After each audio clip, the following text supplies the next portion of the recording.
ಕೆಲವು ಗೊತ್ತಿಲ್ಲ ಅಂತ ಕಾಣ್ತದೆ.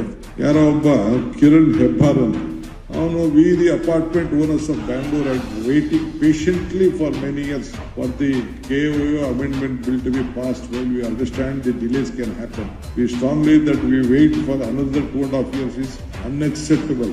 As the Congress party has made a promise to us, we expect them. ಏನ್ ಕಾಂಗ್ರೆಸ್ ಪಾರ್ಟಿ ಎಕ್ಸ್ಪೆಕ್ಟ್ ಮಾಡೋದು ಏನೋ ನಮ್ಗೆ MLAಗಳು ಬರಲಿಲ್ಲ, 10 ಜನ ಗೆದ್ದವ್ರು ಅಷ್ಟೇ, 18 ಜನ BJP ಅವರ ಗೆದ್ದವ್ರು.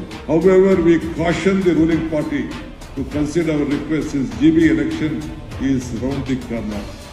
ಈ ದೇಶದ ಪ್ರಧಾನಮಂತ್ರಿ, ಈ ದೇಶದ ಹೋಮ್ ಮಿನಿಸ್ಟರ್ಗೆ ಎದುರದೆ ಜೈಲಿಗೆ ಹೋಗಿ ಬಂದಿರೋ ನಾನು, ನಿನ್ಗೆ ಅವನು ಯಾವನೊಬ್ಬ ಹೆಬ್ಬಾರ್ಗೆ ಎದುರ್ಕೊಳ್ತೀನಿ. ಅವನು ಬೇಸಿಕ್ ಕಾಮನ್ ಸೆನ್ಸ್ ಇಟ್ಕೊಳ್ಬೇಕು. ಯಾರ ಹತ್ರ ಡೀಲ್ ಮಾಡ್ತಾ ಇದ್ದಾರೆ?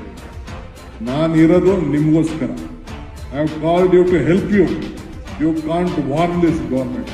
ಯಾವನೇ ಆಗಿರಲಿ, ಸ್ವಲ್ಪ ಬೇಸಿಕ್ ಕಾಮನ್ ಸೆನ್ಸ್ ಇಟ್ಕೊಳ್ಬೇಕು. Properties we more in Bangalore. So ಹಂಗೆ ನಮ್ಮ ಹತ್ರ ಎಲ್ಲ ಯಾರ ಹತ್ರ ಹೆಂಗೆ ನಡ್ಕೋಬೇಕು ಹಂಗೆ ನಡ್ಕೋಬೇಕು. ಸರ್ಕಾರಕ್ಕೆ ಎತ್ತಿದ್ರೆ ನಾಳೆ ಬೆಳಗ್ಗೆ ನಮ್ಮ ಆಫೀಸರ್ಸು ಅಪಾಯಿಂಟ್ಮೆಂಟ್ ಕೊಡಿದವ್ರು ಏನ್ ಮಾಡ್ತೀರಾ? ಆಯ್ತಾ ನಡುವೆ ನೀವು ಮಾಡ್ಕೊಳ್ಳಿ, ಏನ್ ಮಾಡ್ತೀರಾ? What you will do? You can go to court, you can fight in court. I can also tell, I know what all the mistakes that will be there.